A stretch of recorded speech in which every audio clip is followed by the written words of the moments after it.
പക്ഷേ കത്തോലിക്ക സഭ ശക്തമായ ഭാഷയിൽ പറയും, അവൾ ദൈവത്തിന്റെ അമ്മയാണ്. സ്തോത്രം. പ്രിയ സഹോദരങ്ങളെ, കത്തോലിക്ക സഭയിൽ യേശുക്രിസ്തുവിൻ്റെ അമ്മയായ മറിയയ്ക്ക് ദൈവത്തേക്കാൾ വലിയ ഒരു സ്ഥാനം നൽകി ഇന്ന് ജനങ്ങളുടെ മുന്നിൽ അവതരിപ്പിക്കുന്ന ഒരു പുരോഹിതൻ. നിങ്ങളത് കേൾക്കുക, കേട്ടിട്ട് ഒന്ന് തീരുമാനിക്കുക. ഞാൻ ഒരു 3 പുരോഹിതന്മാർ സംസാരിക്കുന്ന ഒരു വീഡിയോ ക്ലിപ്പ് ഞാൻ നിങ്ങൾക്ക് കാണിച്ചു തരുന്നുണ്ട്. അത് കഴിഞ്ഞിട്ട് കർത്താവിൻ്റെ തിരുവചനങ്ങളെക്കുറിച്ച് നമുക്ക് ധ്യാനിക്കാം. സ്തോത്രം. അതിന് പോകുന്നതിന് മുമ്പായി എൻ്റെ സഹോദരങ്ങളോട് ഞാൻ ആവശ്യപ്പെടുന്നു, നിങ്ങൾ ഈ സുവിശേഷം വ്യക്തമായി കേൾക്കണം. സ്കിപ്പ് ചെയ്യാതെ കേൾക്കുക, അവസാനം വരെ കേൾക്കുക. കേട്ടതിന് ശേഷം നിങ്ങളുടെ അഭിപ്രായങ്ങളെ കമൻറ്റ് ബോക്സിൽ തരിക. തരാതിരിക്കരുത്. ദൈവത്തിൻ്റെ വചനമാണ്. സ്തോത്രം. അതിലേക്ക് പോകുന്നതിന് മുമ്പായി 1 സെക്കൻഡ് നമുക്ക് പ്രാർത്ഥിക്കാം. സ്തോത്രം, സ്തോത്രം, സ്തോത്രം കർത്താവേ, സ്തോത്രം. സ്വർഗത്തിനും ഭൂമിക്കും പാതാളത്തിനും അധികാരമുള്ള കർത്താവേ, ഈ നല്ല സമയത്തിനായി സ്തോത്രം. ആകാശത്തെയും ഭൂമിയെയും സമുദ്രത്തെയും അവയിലുള്ള സകലത്തെയും നിർമ്മിച്ച പരിശുദ്ധനായ ദൈവമേ, അങ്ങേക്ക് സ്തോത്രം. പിതാവേ, അങ്ങയുടെ വചനം ധ്യാനിക്കുവാൻ പോകുന്നു. സത്യവചനം, ദൈവത്തിൻ്റെ വചനം. ആ വചനം ഞങ്ങൾ പരിശുദ്ധാത്മാവിൻ്റെ നിറവിൽ ധ്യാനിക്കുവാൻ കൃപ നൽകണമേ എന്ന് പ്രാർത്ഥിക്കുന്നു. പരിശുദ്ധാത്മാവെ സഹായിക്കണമേ. പരിശുദ്ധാത്മാവെ അങ്ങ് സംസാരിക്കണമേ. ജനങ്ങൾ കേൾക്കുമ്പോൾ തന്നെ അവരുടെ ഉള്ളിൽ പരിശുദ്ധാത്മാവിൻ്റെ അഭിഷേകം കൊണ്ടവർ നിറഞ്ഞ് സത്യദൈവത്തെ തിരിച്ചറിയുവാൻ, സത്യവഴിയിൽ അവർ തങ്ങളുടെ മനസ്സിനെ തിരിക്കുവാൻ, സാത്താൻ്റെ പിടിയിൽ നിന്ന്, സാത്താൻ്റെ കെട്ടുകളിൽ നിന്ന്, സാത്താൻ്റെ ചതിവിൽ നിന്ന്, സാത്താൻ്റെ കുടില തന്ത്രങ്ങളിൽ നിന്ന് വിടുവിക്കപ്പെട്ട് എല്ലാവരും യേശുവിൽ ചേരുവാൻ, ദൈവത്തിൻ്റെ മക്കളായി തീരുവാൻ ദൈവം കൃപ ചെയ്ത് സഹായിക്കണമെന്ന് പ്രാർത്ഥിക്കുന്നു. പ്രാർത്ഥന കേട്ടതിനായി സ്തോത്രം. എല്ലാ മഹത്വവും മാനവും പുകഴ്ചയും സ്തോത്രവും അങ്ങേക്കുള്ളതാണ് കർത്താവേ. യേശു ക്രിസ്തുവിൻ്റെ നാമത്തിൽ പ്രാർത്ഥിക്കുന്നു. കേൾക്കണമേ എൻ്റെ സ്വർഗീയ പിതാവേ.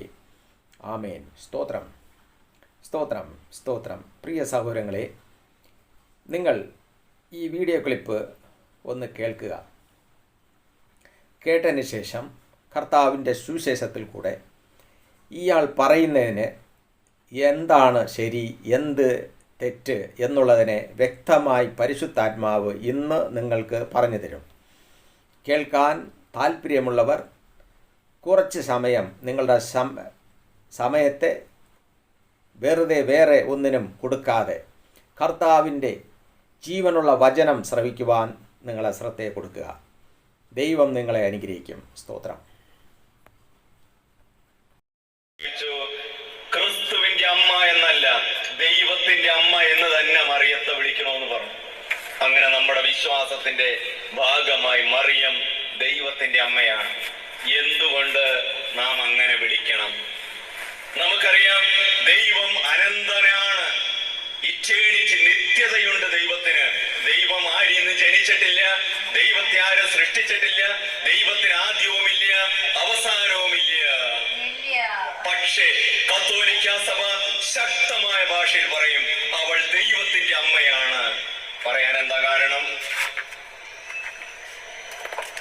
നമുക്കറിയാം.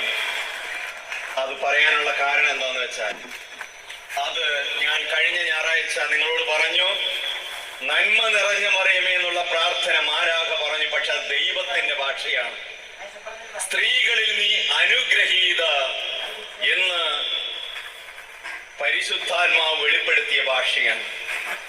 അതുപോലെ ബൈബിൾ പറയുന്ന ഒരു ടൈറ്റിലാണ് ദൈവത്തിന്റെ അമ്മ എന്ന്. അതാ ഇന്ന് നാം വായിച്ച കേട്ട സുവിശേഷത്തിലുള്ളത്. നാം ബൈബിളിൽ കാണുകയാണ്, പരിശുദ്ധാത്മാവ് നിറഞ്ഞ് മറിയം, പരിശുദ്ധാത്മാവ് നിറഞ്ഞ് എലിസബത്ത് ഉദ്ഘോഷിച്ചു. കള്ളു കുടിച്ച് പറഞ്ഞെങ്കിൽ അത് തെറ്റാന്ന് നമുക്ക് പറയായിരുന്നു. പക്ഷെ ബൈബിൾ പറയുകയാണ്, പരിശുദ്ധാത്മാവ് നിറഞ്ഞ് എലിസബത്ത് ഉദ്ഘോഷിച്ചു, എന്റെ കർത്താവിന്റെ അമ്മ എന്നെ സന്ദർശിക്കാനുള്ള ഭാഗ്യം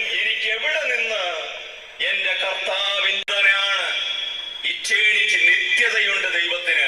ദൈവം ആരിൽ നിന്ന് ജനിച്ചിട്ടില്ല, ദൈവത്തെ ആരും സൃഷ്ടിച്ചിട്ടില്ല, ദൈവത്തിന് ആദ്യവുമില്ല അവസാനവുമില്ല. പക്ഷേ കത്തോലിക്ക സഭ ശക്തമായ ഭാഷയിൽ പറയും, അവൾ ദൈവത്തിന്റെ അമ്മയാണ്. ഇറ്റേണിറ്റി, നിത്യതയുണ്ട് ദൈവത്തിന്. ദൈവം ആരിൽ നിന്ന് ജനിച്ചിട്ടില്ല, ദൈവത്തെ ആരും സൃഷ്ടിച്ചിട്ടില്ല, ദൈവത്തിന് ആദ്യവുമില്ല അവസാനവുമില്ല. പക്ഷേ കത്തോലിക്ക സഭ ശക്തം. ഇതാ വേറൊരച്ഛൻ അങ്ങേര് പറയുന്നதைയും കേൾക്കുക. അങ്ങേരുടെ വായിൽ നിന്ന് വരുന്ന കർത്താവിൻ്റെ വചനം. ചെയ്യരുത്, അല്ലെങ്കിൽ 2 അഭിസംബോധനകളാണ് പരിശുദ്ധ അമ്മയ്ക്ക് നൽകരുതെന്ന് എന്ന് ഇപ്പോൾ തിരുസഭ നമ്മളെ പഠിപ്പിക്കുന്നത്. ഒന്നാമതായിട്ട് കോ റിഡംട്രിക്സ് അഥവാ സഹരക്ഷക, രണ്ടാമതായിട്ട് മീഡിയാട്രിക്സ് ഓഫ് ഓൾ ഗ്രേസസ് അല്ലെങ്കിൽ സകല കൃപകളുടെയും മധ്യസ്ഥം. നമുക്ക് ആദ്യത്തെ തന്നെ പരിഗണിക്കാം. കോ റിഡംട്രിക്സ് അഥവാ സഹരക്ഷക എന്ന് പരിശുദ്ധ അമ്മയെ ഇനിമേൽ അഭിസംബോധന ചെയ്യാനായിട്ട് പാടില്ല. ഇങ്ങനെ കുറെ പ്രാധാന്യം കൊടുക്കുന്നു, ദൈവത്തിന് കൊടുക്കേണ്ട ആട്രിബ്യൂട്ട് എടുത്തിട്ട് അത്ഭുത പ്രവർത്തകൻ, അസാധ്യ കാര്യങ്ങളുടെ മധ്യസ്ഥൻ എന്നൊക്കെ പറഞ്ഞ് ദൈവത്തിന്റെ ചേരുവകകൾ എടുത്ത് വിശുദ്ധർക്ക് കൊടുക്കുന്നു. വിശുദ്ധര് ദൈവമല്ലല്ലോ, മാതാവ് ദൈവമല്ല. അപ്പൊ അതാണ് മാതാവിനെ ദൈവത്തെ പോലെ ആക്കുന്ന ഒരു രീതി സഭയിൽ കണ്ടു തുടങ്ങി. അതുകൊണ്ടാണ് ഇപ്പോ ലയോ 14 പാപ്പ അടിവരയിട്ട് പറഞ്ഞു TDF, അത് ഡെക്കാസ്റ്ററി for the doctrine of the faith. അതിലൂടെ ഈ ഒരു തിരുവെഴുത്ത് അത് സഭയുടെ ഡോക്ട്രിൻ ക്രിസ്റ്റോളജിയുമായിട്ട് ബന്ധപ്പെട്ട ഒരു കാര്യമാണ്. അപ്പൊ പലർക്കും അത് മനസ്സിലായി. ഇന്നലെ ഒരാൾ ഓടി വന്നിട്ട് പറയാണ്, അച്ഛാ ഇതെന്താണ്, എൻ്റെ മാതാവിൻ്റെ മധ്യസ്ഥയാണ്, അയ്യോ ഇതൊക്കെ കേൾക്കും എനിക്കാകെ ഇത് സങ്കടമായി, മാതാവ് മധ്യസ്ഥയല്ലേ എന്നൊക്കെ പറഞ്ഞു. അപ്പോൾ ഇത് യഥാർത്ഥത്തിൽ ദൈവത്തിനും മനുഷ്യർക്കുള്ള ഏക മധ്യസ്ഥൻ യേശുക്രിസ്തുവാണ്. നമുക്ക് വേണ്ടി, പാപികൾക്ക് വേണ്ടി മരിച്ചത് യേശുക്രിസ്തുവാണ്. ഇനി മാതാവ് സഹരക്ഷക എന്ന് പറഞ്ഞു കഴിഞ്ഞാൽ, സിമ്പിളായിട്ട് പറഞ്ഞു കഴിഞ്ഞാൽ 90% ഈശോയ്ക്ക്, 10% മാതാവിനോ? അത് ശരിയാകില്ല. മാതാവ് പോലും അത് ആഗ്രഹിക്കുന്നില്ല. മാതാവ് സഹരക്ഷക എന്ന് പറഞ്ഞു കഴിഞ്ഞാൽ 10% മാതാവിന് കൊടുക്കേണ്ടി വരും. അങ്ങനെയല്ല. മാതാവല്ല നമുക്ക് വേണ്ടി കുരിശിൽ മരിച്ചത്, യേശുക്രിസ്തുവാണ് കുരിശിൽ മരിച്ചത്. അതുകൊണ്ട് യേശുക്രിസ്തു വഴിയാണ് നമുക്ക് രക്ഷ. ഇത് നമ്മൾ ഏറ്റുപറയണം. ഇത് മാതാവ് ഏറ്റുപറഞ്ഞിട്ടുണ്ട് കുരിശിൻ. സ്തോത്രം. പ്രിയ സഹോദരങ്ങളെ, 3 അച്ഛന്മാർ പറഞ്ഞത് കേട്ടു. ഇതിൽ ഒന്നാമത്തെയാൾ പറഞ്ഞതാണ്, ദൈവം അനാദിയായി ഉള്ളവനാണ്, അവനെ ആരും സൃഷ്ടിച്ചതല്ല, ആദ്യം മുതൽ ഉള്ളത് തന്നെ, ആരംഭമില്ല അവസാനമില്ല, അവനേകനായ ദൈവം, ഏകനായ ദൈവം. സ്തോത്രം. അത് തന്നെയാണ് സത്യം. അയാൾ പറഞ്ഞത് തന്നെ സത്യം. ദൈവത്തെ ആരും സൃഷ്ടിച്ചതല്ല, ദൈവം ഇന്നും എന്നും എന്നേക്കുമുള്ളവനാണ്. അപ്പോൾ അവൻ അവസാനവുമില്ല എന്നയാൾ പറഞ്ഞു. അതേ വാഗുകൊണ്ട് തന്നെ എന്നാൽ കത്തോലിക്കാ സഭ പറയുന്നു ദൈവത്തിന് അമ്മ ഉണ്ട്. പ്രിയമുള്ളവരെ, നിങ്ങൾക്കിത് തിരിച്ചറിയാൻ സാധിക്കുമോ? ഇതിൽ പ്രവർത്തിച്ച ആത്മാക്കൾ ഏതൊക്കെയാണെന്ന്. ആദ്യം പറഞ്ഞു അത് സത്യമാണ് പറഞ്ഞത്, എന്നാൽ രണ്ടാമത് പറഞ്ഞു അസത്യമാണെന്ന് പറഞ്ഞത്. നിങ്ങൾ മനസ്സിലാക്കണം, ദൈവത്തിന് അമ്മ ഉണ്ടെങ്കിൽ ദൈവത്തിൻ്റെ അമ്മ എന്ന് പറയുന്ന മറിയ ദൈവത്തേക്കാൾ വലിയവളാണ്. നാം ഓരോരുത്തരും മനസ്സിലാക്കണം, അമ്മ എന്ന് പറയുമ്പോൾ മകനേക്കാൾ വലിയവളാണ്. അപ്പോൾ ആ മകൻ അമ്മയെ ബഹുമാനിക്കേണ്ടതാണ്. നാം ഓരോരുത്തരും മനസ്സിലാക്കേണ്ട കാര്യമാണത്. നമ്മളെ വാക്കുകൾ തെറ്റായി സംസാരിക്കുമ്പോൾ നമ്മൾ ദൈവത്തിനെതിരെ സംസാരിക്കുന്നുവെന്ന് നാം ഓർത്തുകൊള്ളണം. ഓർത്തു വേണം നമ്മൾ സംസാരിക്കാൻ. അപ്പോൾ ഇയാൾ പറയുന്നതാണ്, ദൈവത്തിൻ്റെ അമ്മയാണെങ്കിൽ അമ്മയ്ക്ക് വേറൊരു സ്ഥാനം കൊടുക്കുവാൻ വേറെ പറ്റുമോ? ദൈവത്തേക്കാൾ വലിയവളാണ് അവൾ. അപ്പോൾ ദൈവത്തേക്കാൾ വലിയവളാണെങ്കിൽ അവിടെ വേറെ ഒരു അപ്പനും കാണും.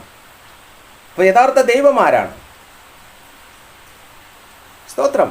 നാം അത് ചിന്തിക്കേണ്ട ആവശ്യമാണ് പ്രിയമുള്ളവരെ. എന്നാൽ ഈ ഭൂമിയിൽ കർത്താവായ യേശുക്രിസ്തുവിന് അമ്മയുണ്ടായിരുന്നു.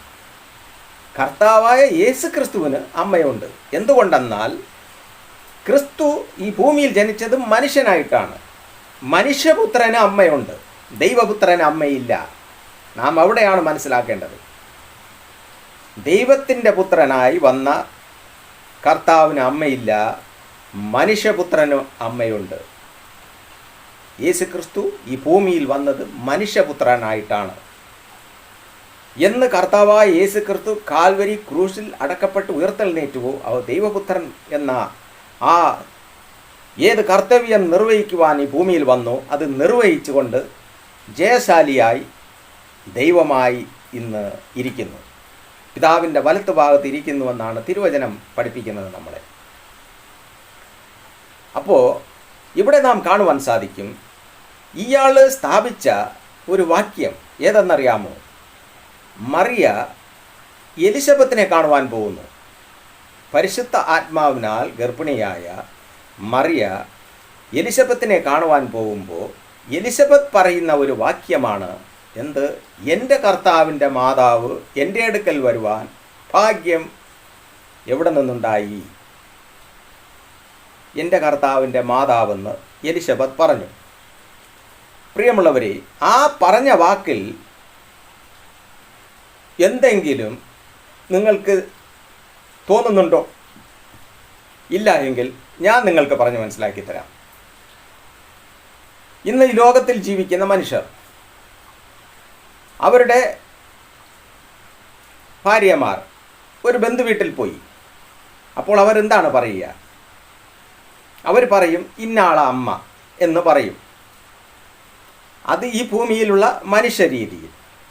അവിടെ പരിശുദ്ധാത്മാവിൻ്റെ നിറവിൽ എൻ്റെ കർത്താവിൻ്റെ മാതാവ് എൻ്റെ അടുക്കൽ വരുവാനുള്ള ഭാഗ്യം എവിടെ നിന്നുണ്ടായെന്ന് പറഞ്ഞു. എന്തുകൊണ്ടെന്നാൽ അവർ ജീവിച്ചിരിക്കുകയാണ് ഭൂമിയിൽ. മറിയ ജീവിച്ചിരിക്കുന്നു, എലിസബത്ത് ജീവിച്ചിരിക്കുന്നു, എല്ലാവരും ഭൂമിയിൽ ജീവിച്ചിരിക്കുകയാണ്. ആരും ഇവിടെ നിന്ന് പോയിട്ടില്ല. അപ്പോൾ ഒരു വീട്ടിൽ ഒരാൾ പോകുമ്പോൾ അവർക്കൊരു വന്ദനം പറയുന്നത് നമ്മൾ എങ്ങനെയാണ് അതിനെ ദൈവത്തിൻ്റെ അമ്മയായിട്ട് നമ്മൾ അതിനെ എടുക്കുവാൻ സാധിക്കും? അങ്ങനെയാണെങ്കിൽ പ്രിയമുള്ളവരെ, നിങ്ങളത് തിരുവചനമെടുത്ത് വായിക്കുക, നിങ്ങൾക്കത് മനസ്സിലാകും. എലിസബത്ത് പറയുന്നതിനെക്കുറിച്ച് എൻ്റെ കർത്താവിൻ്റെ മാതാവ് എൻ്റെ അടുക്കൽ വരുവാൻ ആ ഭാഗ്യം ഞാൻ ചെയ്തല്ലോ എന്ന് പറഞ്ഞുകൊണ്ട് ഈ ഒരു വാക്യം എടുത്തു വച്ചിട്ട് ദൈവത്തിൻ്റെ അമ്മ എന്ന് പറഞ്ഞ് വ്യാഖ്യാനിക്കുവാൻ പരിശുദ്ധാത്മാവ് നിന്നെ സഹായിച്ചോ അതോ സാത്താൻ നിന്നെ പ്രേരിപ്പിച്ചോ? അവിടെയാണ് നാം ചിന്തിക്കേണ്ടത്. ദൈവത്തിൻ്റെ ആത്മാവ് നിന്നെ പ്രേരിപ്പിച്ചോ സാത്താൻ നിന്നെ പ്രേരിപ്പിച്ചോ? ദൈവത്തിൻ്റെ അമ്മ എന്ന് പറയുവാൻ. അങ്ങനെയാണെങ്കിൽ പ്രിയമുള്ള സഹോദരങ്ങളെ, ഈ ഭൂമിയിൽ കർത്താവ് ആയിരുന്ന സമയത്ത് ഏതെങ്കിലും ഒരു സ്ഥലത്ത് വെച്ച് അമ്മയെന്ന് വിളിച്ചോ? ഒന്ന് പറഞ്ഞു തരാമോ? അമ്മയെന്ന് വിളിച്ചോ? കർത്താവ് അമ്മയെന്ന് വിളിച്ചോ? ഒന്ന് ചിന്തിക്കുക, അല്ലെങ്കിൽ വചനത്തിൽ നിങ്ങൾ നോക്കുക. എന്തുകൊണ്ട് കർത്താവ് വിളിച്ചില്ല അമ്മയെന്ന്? എന്തുകൊണ്ട് വിളിച്ചില്ല? നാം അവിടെയാണ് നാം ചിന്തിക്കേണ്ടത്. എന്തുകൊണ്ടെന്നാൽ ഭൂമിയിൽ വന്നത് സാക്ഷാൽ ദൈവം. ഈ ഭൂമിയിൽ സാത്താൻ്റെ പിടിയിൽ കുടുങ്ങിക്കിടന്ന ആദാം ചെയ്ത പാപത്തിൽ മനുഷ്യന് കിട്ടേണ്ട നന്മകൾ സകലതയും പിശാചായവൻ വഞ്ചിച്ച് വശീകരിച്ചെടുത്തു. അതിനെ അവൻ്റെ കയ്യിൽ നിന്ന് പിടിച്ചെടുക്കണം. അതിന് ഏത് മനുഷ്യനായി ഭൂമിയിൽ ആദാമിനെ കർത്താവ് നിർമ്മിച്ചോ അതേപോലെ മറ്റൊരു ആദാമിനെ ഈ ഭൂമിയിൽ ഉണ്ടാക്കുകയാണ് ദൈവം, സൃഷ്ടിക്കുകയാണ് ദൈവം. സാത്താൻ്റെ പിടിയിൽ നിന്ന് രക്ഷിക്കുവാൻ മനുഷ്യൻ്റെ പാപത്തിന് വേണ്ടി ബലി അർപ്പിച്ചു കൊണ്ടിരുന്ന് നമുക്ക് പഴയ നിയമങ്ങളിലൊക്കെ കാണുവാൻ സാധിക്കും. രക്തം ചൊരിയാതെ പാപമോചനമില്ല. മനുഷ്യന് രക്തം ചൊരിയാതെ പാപമോചനമില്ല. ആദാം ചെയ്ത പാപത്തിൽ പോലും അന്ന് രക്തം ചൊരിഞ്ഞിട്ടാണ് അവന് വസ്ത്രം ഉണ്ടാക്കി കൊടുത്തത്. തോൽ എവിടെ നിന്ന് വന്നു? പാപത്തിന് പരിഹാരം അവിടെ നടത്തിയിട്ടാണ് അവന് വസ്ത്രം തിന്നിച്ചു കൊടുത്തത് കർത്താവ്. രക്തം ചൊരിയാതെ പാപമോചനമില്ല. ആ കുഞ്ഞാടായിട്ടാണ് നമ്മുടെ കർത്താവ് ഈ ഭൂമിയിലേക്ക് കടന്നു വരുന്നത്, മനുഷ്യനെ സ്നേഹിച്ചുകൊണ്ട്. മനുഷ്യനെ സ്നേഹിക്കുക മാത്രമല്ല, മനുഷ്യന് കിട്ടേണ്ട നന്മകൾ, സുഖം, സന്തോഷം, സമാധാനം, ഐശ്വര്യം, സർവ്വതും, നിത്യജീവൻ, സകലതും. അതാണ് പറഞ്ഞിരിക്കുന്നത്. കർത്താവ് ആദിയിൽ തന്നെപ്പോലെ തന്നെ മനുഷ്യനെ രക്ഷിച്ചു. മനുഷ്യനും ദൈവത്തിനും തമ്മിൽ ഒരു ചെറിയ വ്യത്യാസത്തിൽ ആണ് മനുഷ്യനെ ഈ ഭൂമിയിൽ കർത്താവ് നിർമ്മിച്ചത്. ആ മനുഷ്യൻ്റെ കയ്യിൽ നിന്നാണ് സാത്താൻ ചതിവേല ചെയ്ത് ഔവയെ വഞ്ചിച്ച് ഈ സകലതയും സ്വന്തമാക്കിയത്. അതാണ് കർത്താവിൻ്റെ മുന്നിൽ വന്ന്, നീ എന്നെ ഒന്ന് നമസ്കരിച്ചാൽ മതി, ഞാൻ ഇതെല്ലാം നിനക്ക് തരാം, ഇതെല്ലാം എനിക്ക് സ്വന്തമാണെന്ന് പറഞ്ഞതവൻ. ഇതെല്ലാം എനിക്ക് സ്വന്തമാണ് എന്നവൻ പറയാൻ കാരണം, കർത്താവെന്ന് അവനെ ശാസിച്ചു. നിന്റെ ദൈവമായ കർത്താവിനെ നീ പരീക്ഷിക്കരുതെന്ന് പറഞ്ഞു. നിന്റെ ദൈവമായ കർത്താവിനെ നീ പരീക്ഷിക്കരുത്. പ്രിയമുള്ളവരെ, പിശാചിൻ്റെ ആത്മാവിനെ തിരിച്ചറിയാൻ എല്ലാവർക്കും സാധിക്കുകയില്ല. എല്ലാവർക്കും ഒന്നും സാധിക്കില്ല പിശാചിൻ്റെ ആത്മാവിനെ തിരിച്ചറിയാൻ. പരിശുദ്ധാത്മാവിനാൽ മാത്രമേ അവനെ തിരിച്ചറിയാൻ സാധിക്കൂ. പരിശുദ്ധാത്മാവിനാൽ മാത്രമേ കർത്താവിൻ്റെ ഈ വചനത്തെ നമുക്ക് തിരിച്ചറിയാൻ സാധിക്കൂ. സാത്താൻ എല്ലാ സ്ഥലത്തിലും അവന് സ്വാതന്ത്ര്യമായി പോകാൻ സാധിക്കും. സ്വർഗലോകത്തിൽ അവൻ പോകുന്നു. അവൻ എല്ലാ സ്ഥലങ്ങളിലും അവൻ സഞ്ചരിച്ചു കൊണ്ടിരിക്കുന്നു. പലരെയും കുറ്റം പറയുന്നു, തിന്മയിലേക്ക് നയിക്കുന്നു. ഇങ്ങനെ അവനെക്കൊണ്ട് പറ്റുന്ന രീതിയിൽ അവൻ മനുഷ്യനെ വഞ്ചിച്ചുകൊണ്ടിരിക്കുകയാണ്. എന്തുകൊണ്ടെന്നാൽ മനുഷ്യന് കിട്ടുന്ന ആ നന്മ, ദൈവത്തിൽ നിന്ന് കിട്ടുന്ന നന്മ അവന് കിട്ടരുത്. അതിനെ വഞ്ചിച്ച് വശീകരിച്ചെടുക്കുക.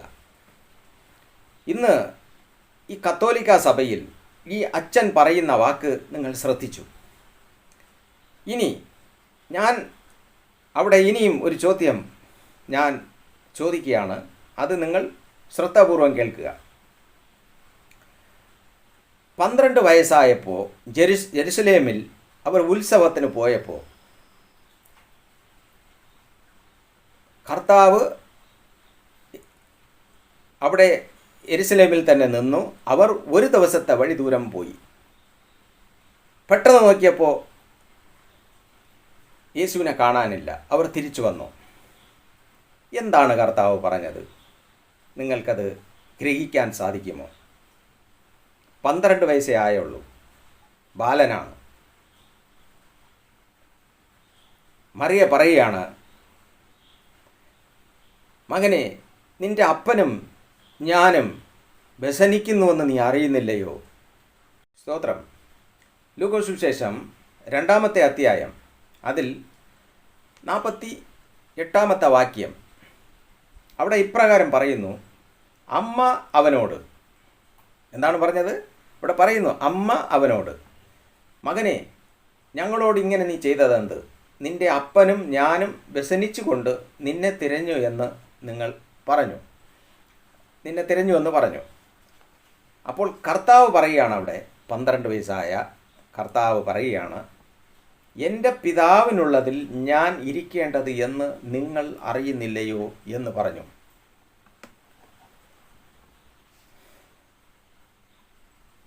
അപ്പനും അമ്മയും യേശുവിനെ അന്വേഷിച്ചു വന്നു. കർത്താവ് പറഞ്ഞത് എന്താണ്? എൻ്റെ പിതാവിനുള്ളതിൽ ഞാൻ ഇരിക്കേണ്ടതല്ലയോ? എൻ്റെ പിതാവിനുള്ളതിൽ ഞാൻ ഇരിക്കേണ്ടതല്ലയോ? അപ്പോൾ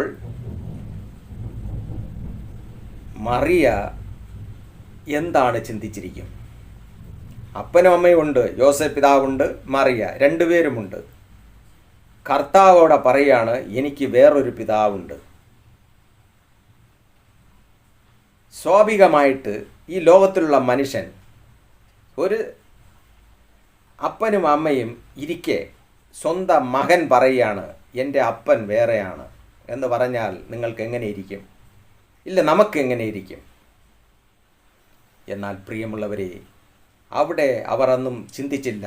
മറിയയെല്ലാം തൻ്റെ ഉള്ളിൽ ഒതുക്കിയെന്നാണ് പറഞ്ഞിരിക്കുന്നത്. മറിയയ്ക്കറിയാം ഇത് ദൈവപുത്രനാണ്, പരിശുദ്ധാത്മാവിനാലാണ് ഈ ഭൂമിയിൽ ജന്മമെടുത്തത്.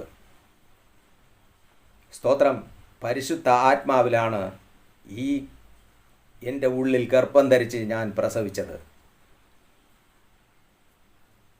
ഹല്ലേലൂയ. അതുകൊണ്ട് അവൾ തൻ്റെ ഉള്ളിൽ അതിനെ സംഗ്രഹിച്ചു വെച്ചു എന്നവിടെ പരിശുദ്ധാത്മാവ് രേഖപ്പെടുത്തിയിരിക്കുന്നു. പ്രിയമുള്ളവരെ, പ്രിയമുള്ള അച്ഛ, ഒന്ന് ചിന്തിക്കാൻ പറ്റുമോ? കർത്താവ് അവിടെ പറയുകയാണ്, എൻ്റെ അപ്പൻ വേറെയാണെന്ന് ഒരു അമ്മയെ നോക്കി പറയുകയാണ്. എന്തുകൊണ്ട് അവിടെ മറിയ അതിനെ പ്രതികരിച്ചില്ല? ഒന്ന് ചിന്തിക്കാൻ സാധിക്കുമോ? അതാണ്, മറിയ പോലും അറിഞ്ഞിരുന്നു ഇത് നിൽക്കുന്നത് സാധാരണക്കാരനല്ല, എൻ്റെ കർത്താവും എൻ്റെ രക്ഷകനുമാണ്. മറിയയ്ക്ക് അറിയാമായിരുന്നത്. നിങ്ങളെല്ലാം അമ്മേ, ദൈവത്തിൻ്റെ അമ്മ അമ്മ എന്ന് പറഞ്ഞുകൊണ്ട് നിങ്ങൾ ജനങ്ങളെ സാത്താൻ്റെ ആത്മാവിനെ കൊടുത്ത് അവരെ സാത്താൻ അടിമപ്പെടുത്തിക്കൊണ്ടിരിക്കുന്നു. എന്നാൽ ഇവിടെ ഇതാ പരിശുദ്ധാത്മാവ് നിങ്ങൾക്ക് പറയുന്നു, മറിയയ്ക്ക് അറിയാമായിരുന്നത് ദൈവപുത്രനാണ്. മറിയയുടെ ഉള്ളിൽ പരിശുദ്ധാത്മാവ് രൂപം കൊണ്ടതാണ്. അവളെ വികാരത്തിലോ മറ്റ് യാതൊന്നിലും ശതം വരാതെ പരിശുദ്ധാത്മാവാണ് ഉള്ളിൽ രൂപം കൊണ്ട് ഈ ലോകത്തിൽ ജനിച്ചത്. പാപമില്ലാത്ത മനുഷ്യൻ ഈ ഭൂമിയിൽ ജനിച്ചു.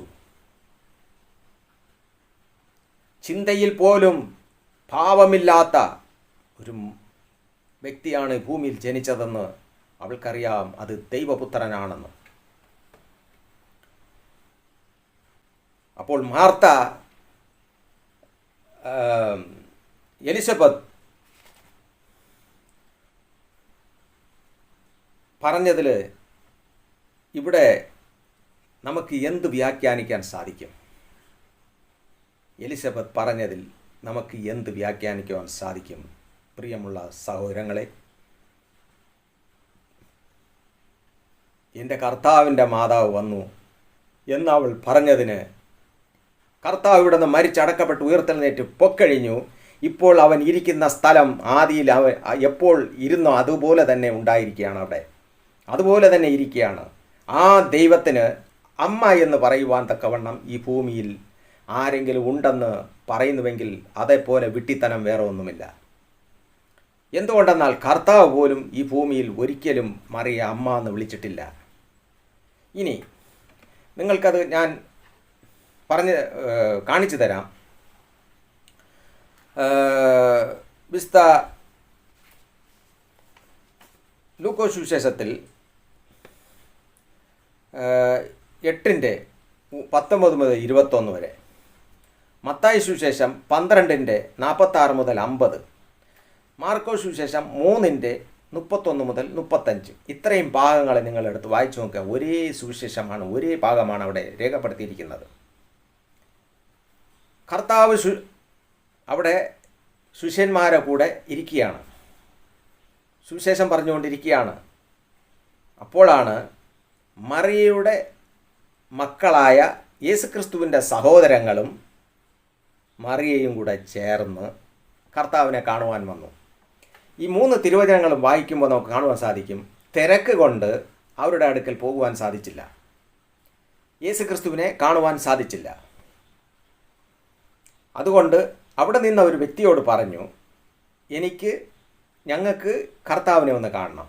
അപ്പോൾ കർത്താവിൻ്റെ അടുക്കൽ വന്ന് ആ ഒരു വ്യക്തി പറയുകയാണ്, നിൻ്റെ അമ്മയും സഹോദരങ്ങളും. ചിന്തിക്കണം, നിൻ്റെ അമ്മയും സഹോദരങ്ങളും, കന്യക എന്ന് പറയുന്ന എൻ്റെ സഹോദരങ്ങളെ, എൻ്റെ പ്രിയ സഹോദരങ്ങളെ, ഈ കള്ളപുരോഹിതന്മാരെ, നിങ്ങൾ ഇതൊന്ന് കേൾക്കുക. ജനങ്ങളെ പറ്റിക്കുന്ന, ജനങ്ങളെ വഞ്ചിക്കുന്നവരെ കള്ളപുരോഹിതന്മാർ എന്നാണ് പറയേണ്ടത്. അവർ വ്യാജം പറയുന്നവരാണ്. ദൈവത്തിൻ്റെ വചനത്തെ വളച്ചൊടിച്ച് ജനത്തെ സാത്താനിലേക്ക് തിരിക്കുന്ന, സാത്താന് വേണ്ടി ജോലി ചെയ്യുന്നവരാണ് ഇവർ. അതുകൊണ്ട് ഇതിൽ ഒരു സംശയമില്ല. ഇവിടെ പറയുകയാണ്, കർത്താവിനെ കാണുവാൻ വന്നു. ആരൊക്കെ? യേശുക്രിസ്തുവിൻ്റെ സഹോദരങ്ങളും മറിയയും. ഈ മറിയ പ്രസവിച്ചതാണ് ഈ മറ്റുള്ള മക്കൾ. ഞാൻ പല സുവിശേഷങ്ങളിൽ ഇത് ഓർമ്മപ്പെടുത്തിയിട്ടുണ്ട്.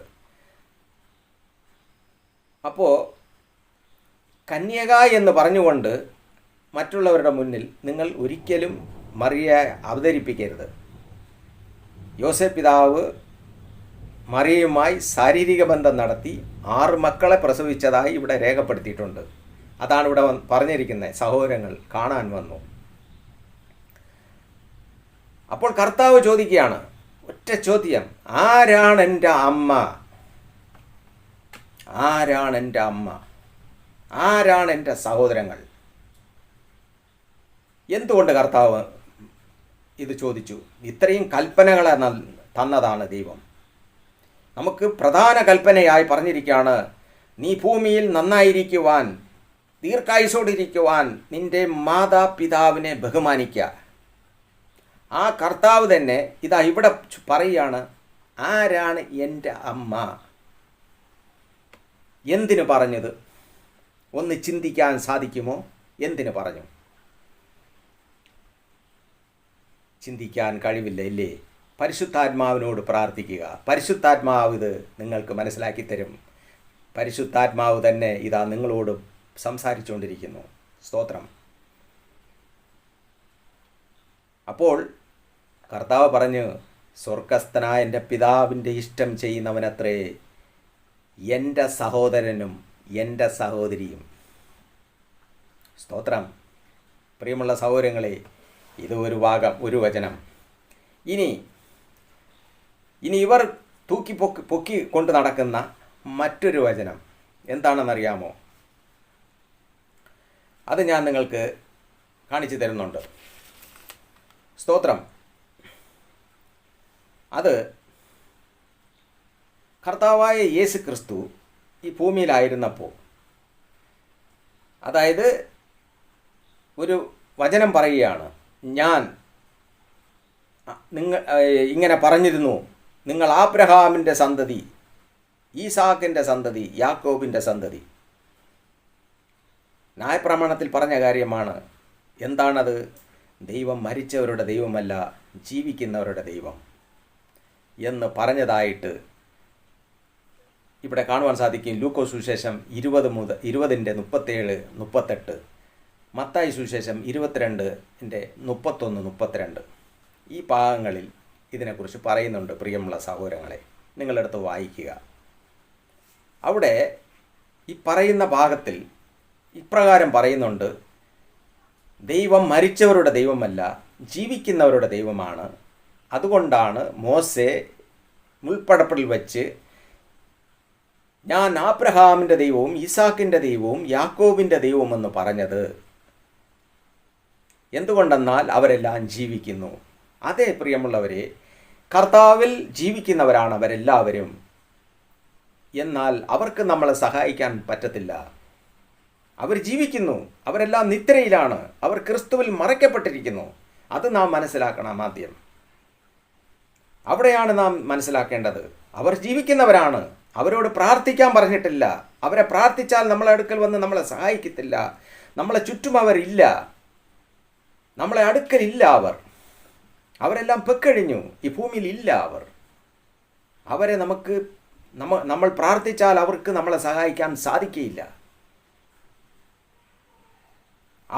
അവർ ജീവിക്കുന്നു, ക്രിസ്തുവിൽ അവർ ജീവിക്കുകയാണ്, അവർ മരിച്ചവരല്ല. അതാണ് നിങ്ങൾ വന്നിരിക്കുക പുണ്യക രക്തം, നമ്മുടെ കർത്താവായ യേശു ക്രിസ്തു, നീതിമാന്മാരുടെ ആത്മാക്കൾ.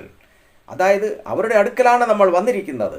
എന്നാൽ അവരെല്ലാവരും ജീവിക്കുന്നു, ക്രിസ്തുവിൽ മറയ്ക്കപ്പെട്ടിരിക്കുന്നു. അവർക്ക് നമ്മളെ സഹായിക്കാൻ പറ്റത്തില്ല. അതാണ് ലൂക്കോസ് സുവിശേഷത്തിൽ നമുക്ക് കാണുവാൻ സാധിക്കും. ആ ധനവാനെക്കുറിച്ചും, ദരിദ്രൻ മരിച്ചപ്പോൾ ദരിദ്രനെ കൊണ്ട് ആബ്രഹാം പിതാവിൻ്റെ മടിയിൽ വച്ചുകൊണ്ട് ഇരുന്നപ്പോൾ ധനവാൻ മുകളിലേക്ക് നോക്കിയപ്പോൾ ലാസർ ആബ്രഹാം പിതാവിൻ്റെ മടിയിൽ ഇരിക്കുന്നത് കണ്ടിട്ട് നിലവിളിച്ചത്. അപ്പോൾ ആബ്രഹാം പിതാവ് പറഞ്ഞതാണ്, മകനെ, ഞങ്ങൾക്ക് അങ്ങോട്ട് വരുവാനും സാധിക്കുകയില്ല, ഞങ്ങളുടെ അടുക്കൽ അവിടെ നിന്ന് ആർക്ക് ഇങ്ങോട്ട് വരുവാനും സാധിക്കുകയില്ല, ഞങ്ങൾക്ക് ആരെയും സഹായിക്കാൻ പറ്റത്തില്ല. അവിടെ മോശയുണ്ട്, പ്രവാചകന്മാരുണ്ട്, ന്യായപ്രമാണമുണ്ട്, അവരുടെ വാക്ക് കേൾക്കട്ടെ എന്ന് പറഞ്ഞത്. എന്തിനാണത് പറഞ്ഞത്? ആരെക്കൊണ്ടും പറ്റത്തില്ല. വിശുദ്ധന്മാരെ, നീതിമാന്മാരെ കൊണ്ട് നമ്മളെ സഹായിക്കാൻ പറ്റത്തില്ല. അവരുടെ ആത്മാക്കൾ പൊക്കഴിഞ്ഞു. സഭാപ്രസംഗി 12:7 വ്യക്തമായി അത് പറയുകയാണ്. ആത്മാവ് തൻ്റെ ഉടയവൻ്റെ അടുക്കിലേക്ക് പൊക്കഴിഞ്ഞു. നമ്മളെ സഹായിക്കാൻ പറ്റത്തില്ല. അവർക്ക് നമ്മളെ സഹായിക്കാൻ പറ്റത്തില്ല.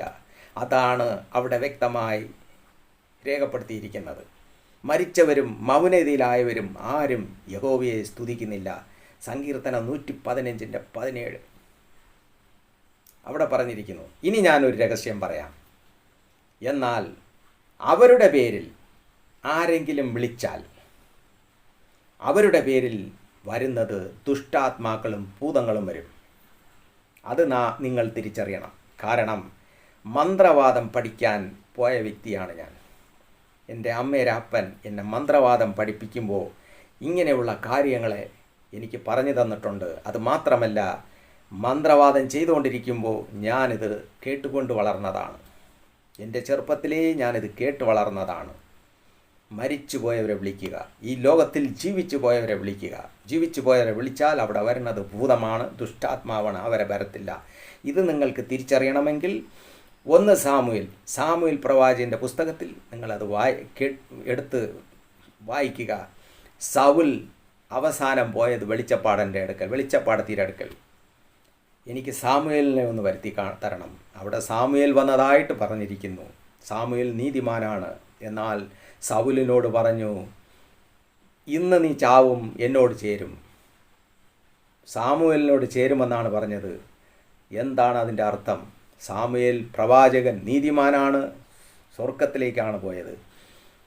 സൗൽ പാപം ചെയ്ത് ഭാവിയായി മരിച്ചവനാണ്, ദൈവത്തിൻ്റെ ശത്രുവായി മരിച്ചവനാണ്. അവനെ കൊണ്ടുപോയത് പാതാളത്തിലേക്കാണ്.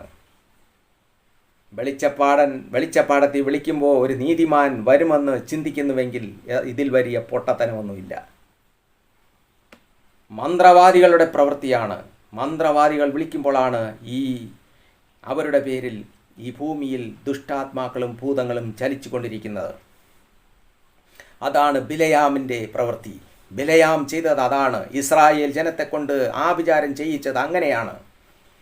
മരിച്ചവരെ, ഈ ലോകത്തിൽ ജീവിച്ചു പോയ പ്രഭുക്കന്മാരെയും ദേവിമാരെയും വിളിച്ച് പ്രാർത്ഥിച്ച് അവരെ പൂജിച്ച് അവരെ കൊണ്ട് ദുഷ്ടാത്മാക്കളെയും ഭൂതങ്ങളെയും ആരാധിപ്പിച്ച് ജനങ്ങളെ വഞ്ചിച്ചുകൊണ്ടിരുന്നത് ബിലയാമാണ്. ബിലയാമിൻ്റെ ഉപദേശത്തിൽപ്പെട്ടതാണ് ഈ ജീവിച്ചു പോയ നീതിമാന്മാരെ വിളിക്കുന്നത്, പ്രഭുക്കന്മാരെ വിളിക്കുന്നത്, മരിച്ചവരെ വിളിക്കുന്നത്. മന്ത്രവാദിയുടെ പ്രവൃത്തിയാണ്. അതുതന്നെയാണ് ഇന്നും മന്ത്രവാദികൾ കൊണ്ട് നടക്കുന്നത്. അല്ലാതെ ദൈവത്തിൻ്റെ ആത്മാവ് വരത്തില്ല.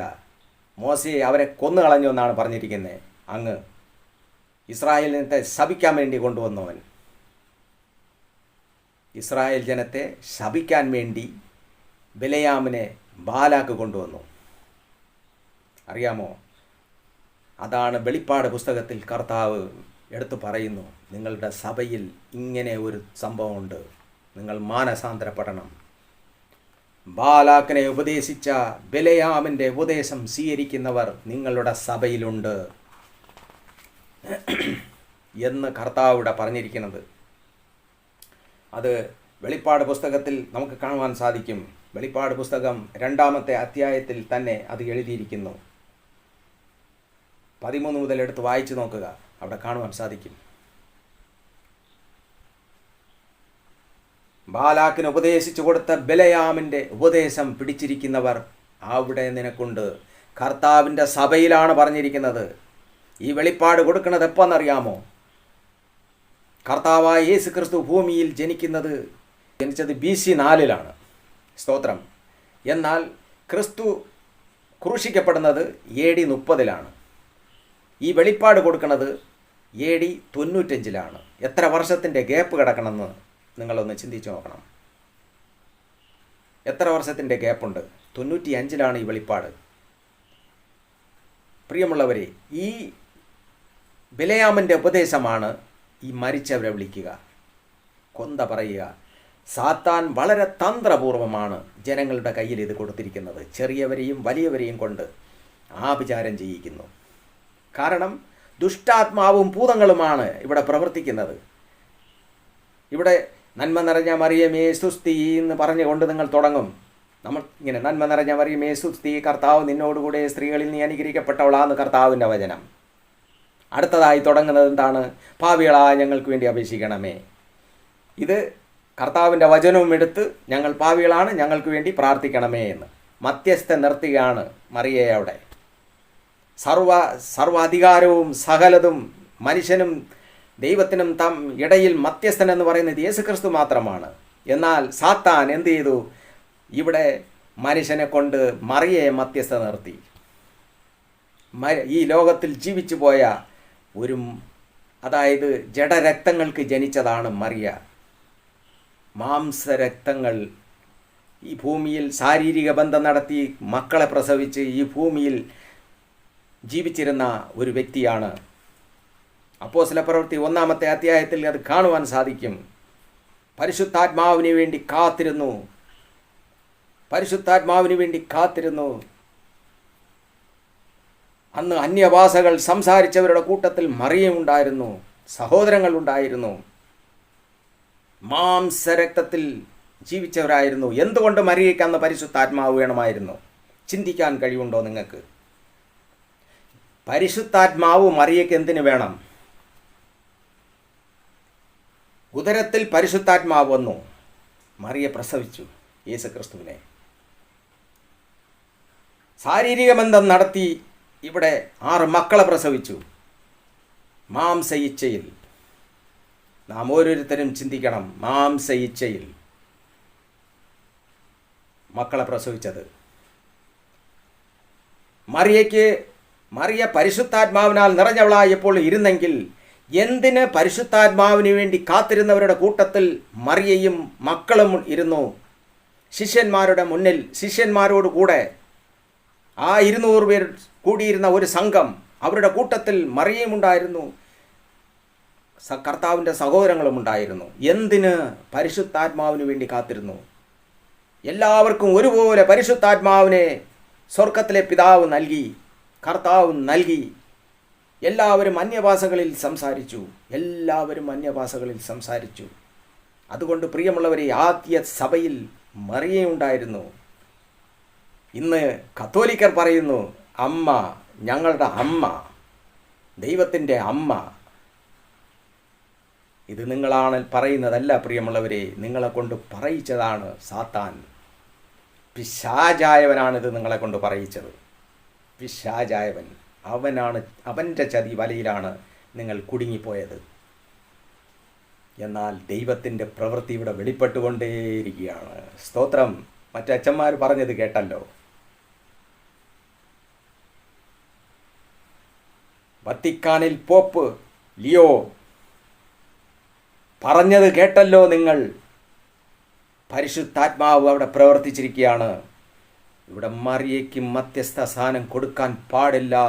എന്തുകൊണ്ടെന്നാൽ മറിയയല്ല ക്രൂശിക്കപ്പെട്ടത്, നമ്മുടെ കർത്താവായ യേശു ക്രിസ്തുവാണ്. ലോകത്തിൽ സകല മനുഷ്യരുടെ രക്ഷകൻ, ഏക രക്ഷകൻ കർത്താവായ യേശു ക്രിസ്തു എന്ന് വിളിച്ചു പറയുന്നത്. കർത്താവായ യേശു ക്രിസ്തു എന്ന് വിളിച്ചു പറയുന്നത്. സ്തോത്രം. പ്രിയമുള്ളവരെ, ചിന്തിച്ച് നോക്കുക, ആലോചിച്ച് വേണം ആത്മീയ ജീവിതത്തെ മുമ്പോട്ട് കൊണ്ടുപോകുവാൻ.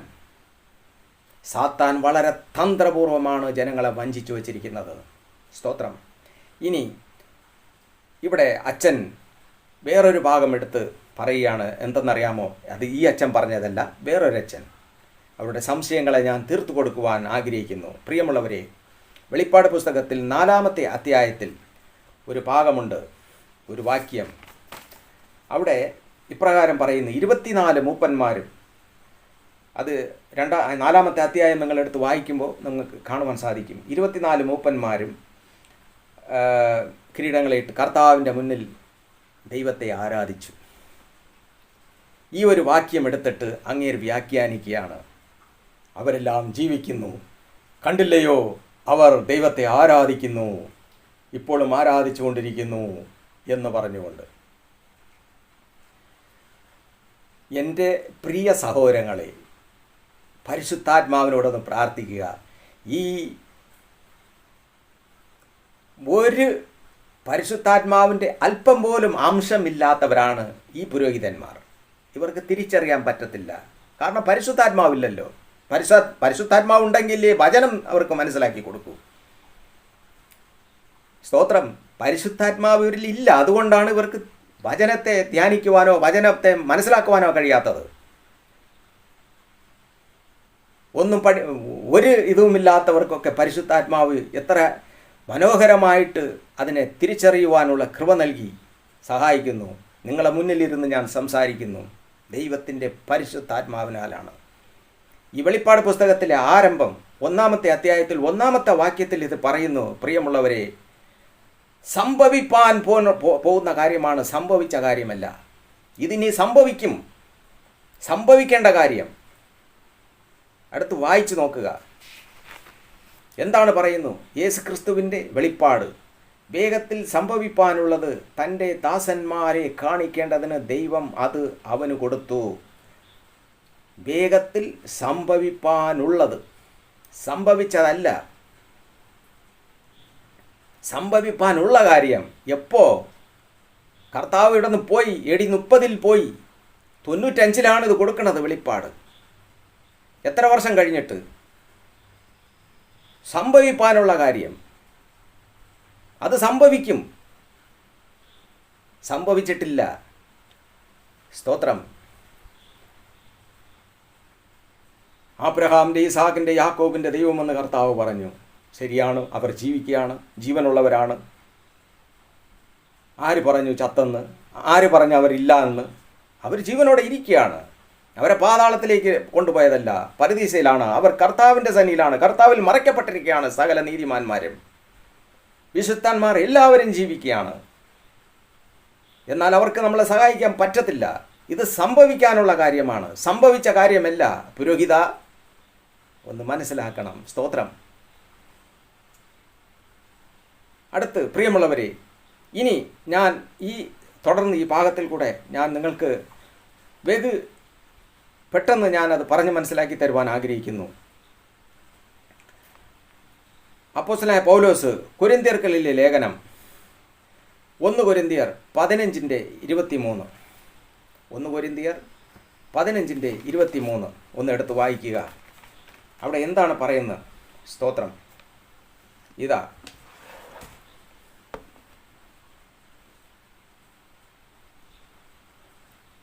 തൊട്ട് ഞാൻ വായിക്കുന്നു. എന്നാൽ ക്രിസ്തു നിദ്ര കൊണ്ടവരിൽ ആദ്യഫലമായി മരിച്ചവരുടെ ഇടയിൽ നിന്ന് ഉയർത്തെഴുന്നേറ്റിരിക്കുന്നു. മനുഷ്യൻ മൂലം മരണം ഉണ്ടാകയാൽ മരിച്ചവരുടെ പുനരുത്ഥാനവും മനുഷ്യൻ മൂലം ഉണ്ടായി. ആദാമിൽ എല്ലാവരും മരിക്കുന്നത് പോലെ ക്രിസ്തുവിൽ എല്ലാവരും ജീവിപ്പിക്കപ്പെടും. ഓരോരുത്തൻ താൻ്റെ നിരയിലത്രേ. ആദ്യഫലം ക്രിസ്തു, പിന്നെ ക്രിസ്തുവിനുള്ളവർ അവൻ്റെ വരവിങ്കൽ. അവൻ്റെ വരവിങ്കിലാണ്, ക്രിസ്തുവിൻ്റെ വരവിങ്കിലാണ് ആദ്യഫലം. ക്രിസ്തു ഉയർത്തെഴുന്നേറ്റായി. എന്നാൽ മറ്റുള്ളവർ ആരും ഉയർത്തെഴുന്നേറ്റിട്ടില്ല. പരിശുദ്ധാത്മാവിടെ രേഖപ്പെടുത്തിയിരിക്കുകയാണ്, മറ്റുള്ളവർ ആരും ഉയർത്തെഴുന്നേറ്റിട്ടില്ല. എല്ലാവരും നിദ്രയിലാണ്. ക്രിസ്തുവിൻ്റെ വരവെങ്കിലാണ് അവർ ഉയർത്തെഴുന്നേൽക്കുക. സ്തോത്രം. നിങ്ങൾക്ക് ഇതിൻ്റെ കൂടെ ഇനിയും നിങ്ങൾ ഉറപ്പിക്കുന്ന രീതിയിൽ തിരുവചനങ്ങളെ ഞാനിത് നിങ്ങൾക്ക് എടുത്ത് കാണിച്ചു തരാം. മറിയ ദൈവത്തിൻ്റെ അമ്മ എന്ന് പറയുന്ന പുരോഹിത, കുറച്ചെങ്കിലും നീ ചിന്തിക്കുക. നീ പറയുന്ന വാക്കുകൾ നിനക്ക് വിധിയായി തീരും. ന്യായവിധി സ്ഥലത്ത് നിൽക്കുമ്പോൾ നിനക്ക് സഹിക്കാൻ പറ്റത്തില്ല. പരിശുദ്ധാത്മാവ് പറയുകയാണ്, സഹിക്കാൻ പറ്റത്തില്ല ന്യായവിസ്താരത്തിൽ നിൽക്കുമ്പോൾ. സ്തോത്രം. പ്രിയമുള്ള സഹോദരങ്ങളെ, ഇവിടെ വചനത്തിൽ ഒരുപാട് ഭാഗങ്ങളെ കോട്ട് ചെയ്ത് ഇവർ തങ്ങൾക്ക് സാധകമായി വച്ചുകൊണ്ടാണ് ജനത്തെ വഞ്ചിക്കുന്നത്. കുംഭസാരം എന്ന് പറയുന്ന ഒരു കൂദാസ, മധ്യസ്ഥ നിൽക്കുന്നത്, പുരോഹിതന്മാരുടെ വസ്ത്രത്തെ ചുംബിക്കുക, അവരുടെ കയ്യെ പിടിച്ച് ചുംബിക്കുക. ദൈവത്തിനും മനുഷ്യർക്കും ഇടയിൽ പുരോഹിതനെ നിർത്തിക്കൊണ്ട് നിങ്ങൾ പാപത്തെ ഏറ്റു പറയുന്നത്.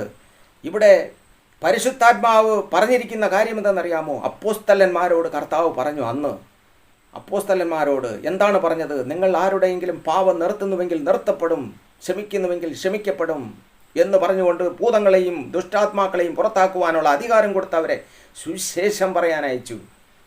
സുവിശേഷം പറയാൻ, അല്ലാതെ പുരോഹിതന്മാരുടെ കയ്യിൽ ഏൽപ്പിച്ചതല്ല ഇതൊന്നും. സുവിശേഷം പറയാൻ അപ്പോസ്തലന്മാർക്ക് കൊടുത്തു. അതെ, പരിശുദ്ധാത്മാവിൻ്റെ നിറവിൽ ഇന്ന് ഏതെങ്കിലും ഒരു അപ്പോസ്തലൻ, ഏതെങ്കിലും ഒരു വ്യക്തി ഈ ഭൂമിയിൽ സുവിശേഷം പറയുന്നവർ ഉണ്ടെങ്കിൽ അവർക്ക് ഈ വചനം ബാധകമാണ്. അവർ പറഞ്ഞാൽ പറഞ്ഞത് തന്നെ. പ്രിയമുള്ളവരെ, എന്നാൽ അവർ ആരും പറയത്തില്ല. സ്തേഫാനോസിനെ കല്ലെറിഞ്ഞ് കൊല്ലുന്ന സമയത്ത് സ്തേഫാനോസ് വിളിച്ചു പറഞ്ഞു, എന്തെന്നറിയാമോ? കർത്താവേ, ഇവരുടെ പാപം ഇവരിൽ നിർത്തരുത് എന്ന് വിളിച്ചു പറഞ്ഞുകൊണ്ടാണ് ചത്തത്. കാരണം അവൻ പറഞ്ഞിരുന്നുവെങ്കിൽ, ഇവരുടെ പാപം ക്ഷമിക്കരുതെന്ന് പറഞ്ഞിരുന്നുവെങ്കിൽ അവരുടെ പാപം അവർ എവിടെ ചെന്ന് കുളിച്ചാലും ക്ഷമിക്കപ്പെടുകയില്ല. എന്നാൽ ദൈവത്തിൻ്റെ മക്കൾ, പരിശുദ്ധാത്മാവിൻ്റെ നിറവുള്ളവർ അങ്ങനെ പറയത്തില്ല. കർത്താവിനോട് ക്ഷമിക്കണമേ എന്ന് പറഞ്ഞുകൊണ്ടാണ് മരിച്ചത്. സ്തേഫാനോസ് വിളിച്ചു പറഞ്ഞത് ഇതാണ് അപ്പോസ്തലിക എന്ന് പറയുന്നത്. അപ്പോസ്തലൻ, പരിശുദ്ധാത്മാവിൻ്റെ അപ്പോസ്തലൻ. അല്ലാതെ പരിശുദ്ധാത്മാവ് എന്തെന്ന് പോലും തിരിച്ചറിയാത്ത വേഷത്തിൽ ലോകത്തിൽ മനുഷ്യനെ പറ്റിക്കാൻ വേണ്ടി സ്ഥാപിച്ചിരിക്കുന്നതാണ് പൗരോഹിത്യ ശുശ്രൂഷ എന്ന് പറയുന്നതെന്ന്. സാത്താനാണ് ഇതിൻ്റെ കഥാനായകൻ. സാത്താൻ്റെ പ്രവൃത്തിയാണ് ഇതിൻ്റെ പുറകിൽ നടക്കുന്നത്. അതുകൊണ്ടാണ് ദൈവം ഇപ്പോൾ വളരെ ശക്തമായി പ്രവർത്തിച്ചിരിക്കുന്നത് വത്തിക്കാനിൽ. മനുഷ്യൻ്റെ ഇടയിൽ മനുഷ്യനെ കൊണ്ട് നിർത്തുക, ആൾ ദൈവങ്ങളായിട്ട്. പ്രിയമുള്ളവരെ, ദൈവത്തോട് പറഞ്ഞ് നമുക്ക് പ്രാർത്ഥിക്കാൻ അനുവാദം തന്നിരിക്കുകയാണ്. തിരശീല കീറിക്കഴിഞ്ഞു, നമുക്ക് ദൈവത്തോട് അടുക്കുവാൻ. സ്തോത്രം. ദൈവത്തോട് അടുക്കുവാൻ നമുക്ക് തിരശീല കീറി തന്നു കർത്താവായ യേശു ക്രിസ്തു. ആർക്കും കർത്താവിനെ വിളിക്കാം. എൻ്റെ ഇടയിൽ ഒരു വ്യക്തി പറഞ്ഞു, ഡയറക്റ്റായിട്ട് ദൈവത്തിൻ്റെ അടുക്കൽ പോകാമെന്ന് വ്യാമോഹം. ഏതോ ഒരു സെക്യൂരിറ്റി ജോലി ചെയ്യുന്നതിനായിരിക്കും, അവനെ കാണാതെ മുതലാളിയെ കാണാൻ പറ്റത്തില്ല എന്നുള്ളതുപോലെയാണ് ദൈവത്തിൻ്റെ സന്നിധാനത്തിൽ നിന്നാണ് അയാൾ ചിന്തിച്ചത്. എന്തുകൊണ്ടെന്നാൽ അമ്മയെ വിട്ടിട്ട് നമ്മൾ ദൈവത്തെ ഡയറക്റ്റാണ് വിളിക്കുന്നല്ലോ എന്ന്. എൻ്റെ സഹോദരങ്ങളെ, ഇവിടെ ഒരു അമ്മയും വേണ്ട, ഒരു അപ്പോസ്തലന്മാരും വേണ്ട, ആരും വേണ്ട ദൈവത്തെ വിളിക്കാൻ. അവരെല്ലാവരും വിളിച്ചു, ഈ ലോകത്തിൽ നിന്ന് നിദ്ര പ്രാപിച്ചു പോയി.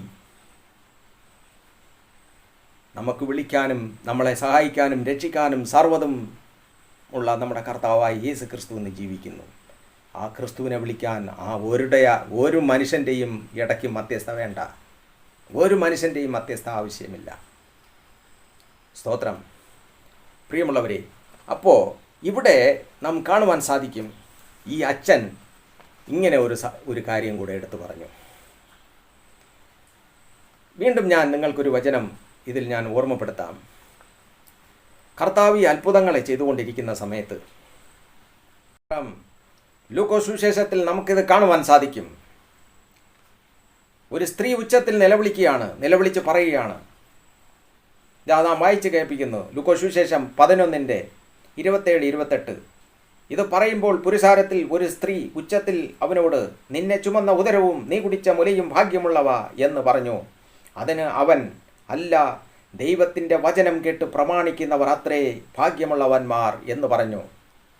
എന്തുകൊണ്ട് കർത്താവ് അവിടെ അല്ല എന്ന് പറഞ്ഞു? ഇവിടെയും പറഞ്ഞത് നിന്റെ അമ്മ ഭാഗ്യമുള്ളവളാണെന്ന് പറഞ്ഞത്. കർത്താവ് പറഞ്ഞു ഇല്ല. ആ സ്ത്രീ പറഞ്ഞത് എന്താണ്? ലൂക്കോസ് സുവിശേഷത്തിൽ വായിച്ചു നോക്കുക നിങ്ങൾ. ആ സ്ത്രീ പറഞ്ഞത് എന്താണ്? നിന്റെ അമ്മ ഭാഗ്യമുള്ളവളാണെന്ന് പറഞ്ഞത്. ഭാഗ്യമുള്ളവളാണ് നിന്റെ അമ്മ എന്നാണ് പറഞ്ഞത്. കർത്താവ് അവിടെ പറഞ്ഞു ഇല്ല. എന്തിന് കർത്താവ് അങ്ങനെ പറഞ്ഞു? എന്തിനു പറഞ്ഞു? ഒന്ന് ചിന്തിക്കാമോ?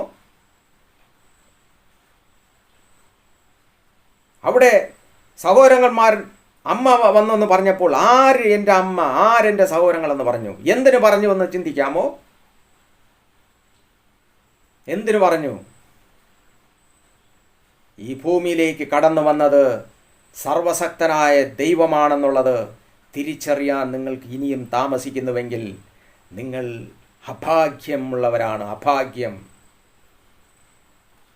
സ്തോത്രം. പ്രിയമുള്ളവരെ, യോഹന്നാൻ സുവിശേഷത്തിൽ 14:8 വാക്യത്തിൽ നമുക്ക് കാണുവാൻ സാധിക്കും, ഫിലിപ്പോസിനോട് കർത്താവ് പറയുന്നു. എന്താണ് പറഞ്ഞെന്നറിയാമോ? ഞാൻ പല പ്രാവശ്യം ഇത് ഓർമ്മപ്പെടുത്തി, ഇതാ വീണ്ടും പറയുകയാണ്. ഫിലിപ്പോസ് ചോദിക്കുകയാണ്, കർത്താവേ, പിതാവിനെ ഞങ്ങൾക്ക് കാണിച്ചു തരണം. കർത്താവ് പറയുകയാണ്, ഇത്ര നാൾ ഞാൻ നിങ്ങളോടുകൂടെ ഇരുന്നിട്ട് എന്നെ നീ അറിയുന്നില്ലയോ ഫിലിപ്പോസേ? എന്നെ കണ്ടവൻ പിതാവിനെ കണ്ടു കഴിഞ്ഞു, പിന്നെ നീ പിതാവിനെ കാണിച്ചു തരണമെന്ന് പറയുന്നത് എങ്ങനെ?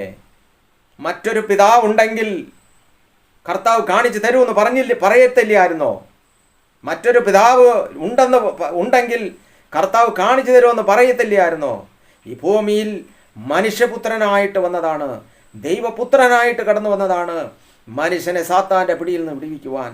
ഇനിയും ഞാൻ നിങ്ങൾക്കത് ഓർമ്മപ്പെടുത്തുന്നു. യെശയ്യാ പ്രവാചകന്റെ പുസ്തകം 9:6, അത്ഭുത മന്ത്രി, വീരനാം ദൈവം, നിത്യപിതാവ്, സമാധാന പ്രഭു. നിത്യപിതാവാണവൻ, സമാധാന പ്രഭുവാണെന്ന്, വീരനാം ദൈവമാണവൻ. നമ്മുടെ കർത്താവ്, നമുക്കൊരു ശിശു ജനിച്ചിരിക്കുന്നു. അവൻ ഇതാണ്. പ്രിയമുള്ളവരെ, ആ സർവശക്തനായ ദൈവത്തിൻ്റെ പദ്ധതിയാണ് ഈ ഭൂമിയിൽ ഒരു സ്ത്രീയിൽ കൂടെ ജനിച്ച് സാത്താനെ തോൽപ്പിച്ച് സകലതയും തൻ്റെ അടുക്കലേക്ക് പിടിക്കുവാൻ. എനിക്ക് എൻ്റെതാണെന്ന് പറയുന്ന സാത്താൻ്റെ പിടിയിൽ നിന്ന് സർവ്വതയും അവൻ വാങ്ങി, അവൻ്റെ രക്തത്തിൽ കൂടെ വിലയ്ക്ക് വാങ്ങിയിരിക്കുന്നു നമ്മളെ എല്ലാവരെയും. അതുകൊണ്ടാണ് ക്രിസ്തുവിൻ്റെ വിശ്വാസത്തിൽ നാം ദൈവമക്കളായിത്തീരുന്നത്. അല്ലാതെ ഈ ഭൂമിയിൽ ജീവിച്ചു പോയവർ, അവരെല്ലാം മരിച്ചു പോയി, ഇവിടെ നിന്ന് പൊക്കഴിഞ്ഞു, അവരുടെ ആത്മാക്കളും പൊക്കഴിഞ്ഞു. അവരൊക്കെ ദൈവസന്നിധിയിൽ മറയ്ക്കപ്പെട്ടിരിക്കുന്നു. അവർ നിദ്രയിലാണ്. അവർ ഉയർപ്പിക്കപ്പെടുന്നത് ക്രിസ്തുവിൻ്റെ വരവെങ്കിലാണെന്ന് കൊരിന്ത്യ ലേഖനത്തിൽ അപ്പോസ്തലനായ പൗലോസ് വ്യക്തമായി പറഞ്ഞു തരികയാണ്. തിരിച്ചറിയാൻ സാധിക്കുമോ എൻ്റെ പ്രിയ സഹോദരങ്ങളെ? തിരിച്ചറിയാൻ സാധിക്കുമോ? ഇനിയും ഞാൻ നിങ്ങൾക്ക് കാണിച്ചു തരാം. നിങ്ങൾക്ക് തിരുവചനങ്ങൾ എവിടെയെല്ലാം നിങ്ങൾക്ക് ഞാൻ കാണിച്ചു തന്നു. പരിശുദ്ധാത്മാവ് എവിടെയെല്ലാം കാണിച്ചു തന്നു. സ്ത്രീ ഉച്ചത്തിൽ നിലവിളിച്ചപ്പോൾ കർത്താവ് അവിടെ തടഞ്ഞു. എൻ്റെ സഹോദരങ്ങളെന്ന് പറഞ്ഞപ്പോൾ കർത്താവ് അവിടെ തടഞ്ഞു. സ്ത്രീയെ എന്ന് വിളിച്ചു. കാനാവിൽ കല്യാണ വീട്ടിൽ വെച്ച്, സ്ത്രീയെ, നിനക്കും എനിക്കും തമ്മിലെന്ത്? എൻ്റെ സമയം ഇതുവരെ ആയില്ല, വന്നില്ല എന്ന് പറഞ്ഞു. അത് ഈ ഭൂമിയിലായിരുന്നപ്പോഴാണ്. ആ ഒരു ഭാഗത്തെ വെച്ചുകൊണ്ട് നീ മധ്യസ്ഥ പ്രാർത്ഥന ജനങ്ങളെ പഠിപ്പിക്കുന്നുവെങ്കിൽ അത് സാത്താനാണ് നിന്റെ കയ്യിൽ കൊണ്ട് തന്നത്. മാല മുസ്ലിമിൻ്റെ കയ്യിലുണ്ട്, മാല ഹിന്ദുക്കളെ കയ്യിലുണ്ട് മാല. ഇപ്പോൾ ക്രിസ്ത്യാനിൻ്റെ കയ്യിലും അവൻ്റെ അതിലൊരു കുരിശ് മാത്രമേ ഉള്ളൂ. സാത്താൻ എത്ര ചതിയാണ് ചെയ്തതെന്ന് നിനക്ക് മനസ്സിലാക്കാൻ സാധിക്കുമോ ക്രിസ്ത്യാനിയെ? ഈ പുരോഹിതന്മാരിൽ കൂടെ എത്ര വലിയ ചതിയാണ് ചെയ്തിരിക്കുന്നത് മനുഷ്യനെ വഞ്ചിക്കുവാൻ.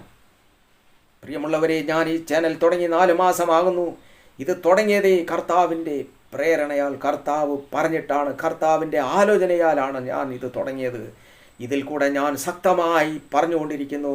കേൾക്കാൻ നിങ്ങൾക്ക് ചെവി ഉണ്ടെങ്കിൽ കേൾക്കുക, രക്ഷപ്പെട്ടോളുക. ഈ ഭൂമിയിൽ നമുക്കൊന്നുമില്ല. ഈ ഭൂമിയിലുള്ളതൊന്നും നമുക്ക് സ്വന്തമല്ല. സ്തോത്രം. ഇനി ഞാനിതാ എബ്രായ ലേഖനം 11 അധ്യായം എടുത്ത് വായിക്കുക. എബ്രായർ 11. ഇതിൽ കൂടെ എങ്കിലും പരിശുദ്ധാത്മാവ് നിങ്ങളെ ചിന്തയിൽ പ്രവർത്തിക്കുന്നുവെങ്കിൽ, ഞാൻ ദൈവം എന്നെ ഏൽപ്പിച്ച ജോലിയിൽ ഞാൻ ചെയ്തതിൽ എനിക്ക് കുറച്ച് തൃപ്തി ഉണ്ടാവും. സ്തോത്രം. എനിക്ക് കുറച്ച് തൃപ്തി ഉണ്ടാവും. പ്രിയമുള്ളവരെ, പരിശുദ്ധാത്മാവ് എന്നെ പരമേൽപ്പിച്ച ജോലി ഞാൻ ഭംഗിയായി പൂർത്തിയാക്കിയെന്ന് എനിക്ക് ചിന്തിക്കുവാൻ സാധിക്കും. നിങ്ങൾ കുറച്ചെങ്കിലും ഇത് ചിന്തിച്ചെടുക്കുമെങ്കിൽ, അമ്മ എൻ്റെ അമ്മ എന്ന് പറഞ്ഞുകൊണ്ട് നിങ്ങൾ നടക്കുന്നുവെങ്കിൽ, തീർച്ചയായും നിങ്ങൾ സാത്താൻ്റെ പിടിയിൽ നിന്ന് ഒരിക്കലും രക്ഷപ്പെടുകയില്ല. സാത്താൻ്റെ ആത്മാവ് നിങ്ങളെ വഞ്ചിച്ച് നിങ്ങളെ നാശത്തിലേക്ക് കൊണ്ടുപോകും. അവൻ കാണിക്കുന്ന അല്പ സുഖം അതൊക്കെ കെണിയാണ്. അവൻ കാണിക്കുന്ന ഈ മനുഷ്യൻ ചൂണ്ട ഇട്ട് മീൻ പിടിക്കാൻ ഇരയിടും പോലെയാണ് സാത്താൻ ചെയ്യുന്ന പരിപാടി. അവൻ്റെ കെണിയിൽ അകപ്പെട്ട് കഴിഞ്ഞാൽ മനുഷ്യൻ കടന്ന് പിടയ്ക്കുകയാണ്. ദൈവത്തിൽ നിന്ന് കിട്ടുന്ന സന്തോഷവും സമാധാനവും ഐശ്വര്യവും ഇവന് കിട്ടാതെ പോവുകയാണ്. ദൈവമായിട്ടൊരു ബന്ധവുമില്ല. പ്രിയമുള്ളവരെ, ദൈവമായിട്ടൊരു ബന്ധവുമില്ല. ഞാൻ വീണ്ടും പറയുകയാണ്, ദൈവമായിട്ടൊരു ബന്ധവുമില്ല. ദൈവം ഏറ്റവും വെറുക്കുന്ന കാര്യമാണ് വിഗ്രഹ ആരാധനയും ഈ മരിച്ചവരോടൊക്കെ പ്രാർത്ഥിക്കുന്നത്. വേദപുസ്തകം എടുത്ത് വായിച്ചു നോക്കുക, ഉൽപ്പത്തി മുതൽ മനസ്സിലാക്കുവാൻ സാധിക്കും. ഇവിടെ എബ്രായ ലേഖനത്തിൽ കർത്താവ് വീണ്ടും പറയുന്നു. ഞാൻ അവസാന ഭാഗം നിങ്ങൾക്ക് ഞാൻ വായിച്ച് കേൾപ്പിക്കാം. ഇതൊരു നീതിമാന്മാരുടെ പട്ടികയാണ്. ഈ ലോകത്തിൽ ജീവിച്ചു പോയ ഉൽപ്പത്തി മുതൽ വെളിപ്പാട് വരെയുള്ള നീതിമാന്മാരുടെ പട്ടികയാണത്. ഈ പട്ടികയിൽ എഴുതിയിരിക്കുന്നത് പലരും കൊല്ലപ്പെട്ടു, ഈർച്ചവാളിൽ അറുക്കപ്പെട്ടു. അവർ എല്ലാവരും, ഈ ലോകത്തിൽ ജീവിച്ചവർ എല്ലാവരും ഞങ്ങൾ ഈ ഭൂമിയിൽ അന്യരും പരദേശികളാണെന്ന് പറഞ്ഞുകൊണ്ട് ജീവിച്ചു പോയി.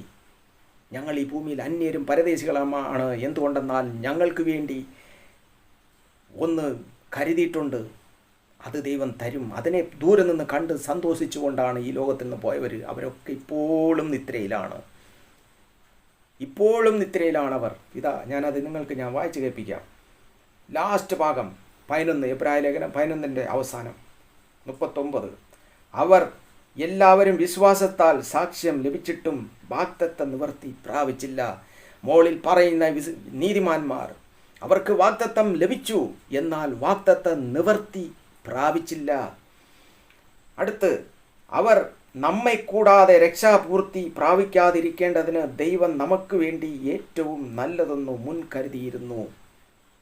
അവർ നമ്മെ കൂടാതെ രക്ഷാപൂർത്തി പ്രാപിക്കരുതെന്ന് ദൈവത്തിൻ്റെ പദ്ധതിയാണ്. ദൈവം മുൻകൂട്ടി അത് കരുതിയിരുന്നു. അവർ വാഗ്ദത്തം നിവർത്തി പ്രാപിച്ചില്ല. ആര്? ഈ ലോകത്തിൽ ജീവിച്ച നീതിമാന്മാർ എല്ലാം, അപ്പോസ്തലന്മാർ എല്ലാം തന്നെ നീതിമാന്മാർ. ആരും വാഗ്ദത്തം നിവർത്തി പ്രാപിച്ചില്ല. എന്തുകൊണ്ടെന്നാൽ നമ്മെ കൂടാതെ അല്ല, എല്ലാവർക്കും ഒരുപോലെ ക്രിസ്തുവിൻ്റെ വരവിങ്കൽ, ക്രിസ്തു ഈ ഭൂമിയിൽ വരുമ്പോൾ ക്രിസ്തുവിൻ്റെ വരവിങ്കലാണ് അത് അവർക്ക് ലഭിക്കുക. എല്ലാവർക്കും ഒരുപോലെ ലഭിക്കുക. എല്ലാവർക്കും ഒരുപോലെ. സ്തോത്രം. എല്ലാവർക്കും ഒരുപോലെ. പ്രിയമുള്ളവരെ, എല്ലാവർക്കും ഒരുപോലെ. അതാണ് ഇവിടെ പറഞ്ഞിരിക്കുന്നത്. എന്താണെന്നറിയാമോ? അവർ നമ്മെ കൂടാതെ രക്ഷാപൂർത്തി പ്രാപിക്കാതിരിക്കേണ്ടതിന് ദൈവം നമുക്ക് വേണ്ടി ഏറ്റവും നല്ലതെന്ന് മുൻകരുതിയിരുന്നു. സ്തോത്രം. നമുക്ക് വേണ്ടി. പ്രിയമുള്ളവരെ, നാം ഓരോരുത്തരും മനസ്സിലാക്കിയിരിക്കേണ്ട ഏറ്റവും പ്രധാനപ്പെട്ട കാര്യമാണ്. ഈ തിരുവചന ഭാഗങ്ങളെയൊക്കെ ഞാൻ നിങ്ങൾക്ക് കാണിച്ചു തന്നു. നമുക്കും യേശു ക്രിസ്തു മാത്രം മതി. എന്തുകൊണ്ട് നമ്മൾ മറ്റൊന്നിലേക്ക് നമ്മളെ മനസ്സിനെ തിരിക്കണം? എന്തുകൊണ്ട് നമ്മൾ മറ്റൊന്നിലേക്ക് നമ്മളെ ചിന്തയെ കൊണ്ടുപോകണം? നാം തിരുവചനത്തിൽ കണ്ടു, ക്രിസ്തുവിൻ്റെ വരവെങ്കിലാണ് എല്ലാവരും ഉയർപ്പിക്കപ്പെടുക. ഇവിടെ കണ്ടു, നമ്മളെ കൂടാതെ അവർക്ക് ആർക്കും വാഗ്ദത്ത നിവർത്തി പ്രാപിച്ചില്ല. ആരും, എല്ലാവർക്കും വാഗ്ദത്ത നിവർത്തിയുണ്ട്. അത് കർത്താവ് വരുമ്പോൾ എല്ലാവർക്കും ഒരുപോലെ ആ വാഗ്ദത്ത നിവർത്തി പ്രാപിക്കുവാൻ സാധിക്കും. സ്തോത്രം. എല്ലാവർക്കും ഒരുപോലെ. പ്രിയമുള്ളവരെ, നാം ഇത് വ്യക്തമായി മനസ്സിലാക്കേണ്ട ഒരു കാര്യമാണ്. അടുത്തതായി ഞാൻ നിങ്ങൾക്ക് ഇനിയൊരു ഭാഗം ഞാൻ നിങ്ങൾക്ക് ഈ പുരോഹിതന്മാരോട് ഞാൻ ചോദിക്കുകയാണ്. നിങ്ങൾ കർത്താവ് ഈ ഭൂമിയിൽ ശിഷ്യന്മാരെ സ്ഥാപിച്ചപ്പോൾ, നിയമിച്ചപ്പോൾ എന്താണ് അവരോട് പറഞ്ഞത്?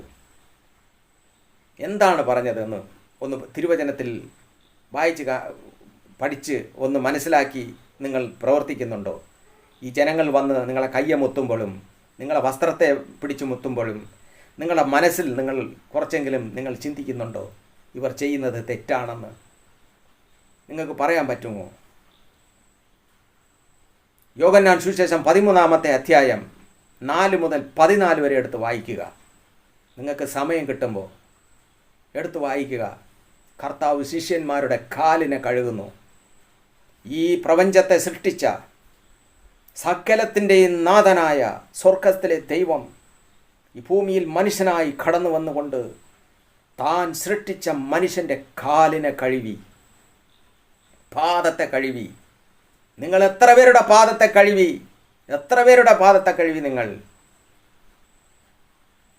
നിങ്ങളൊരു കുപ്പായ അണിഞ്ഞ് പുരോഹിതനെന്ന് പറയുമ്പോൾ നിങ്ങളെല്ലാവരിലും വലിയവൻ, നിങ്ങളാണ് ദൈവം, നിങ്ങൾ പറയുന്നതാണ് സത്യം.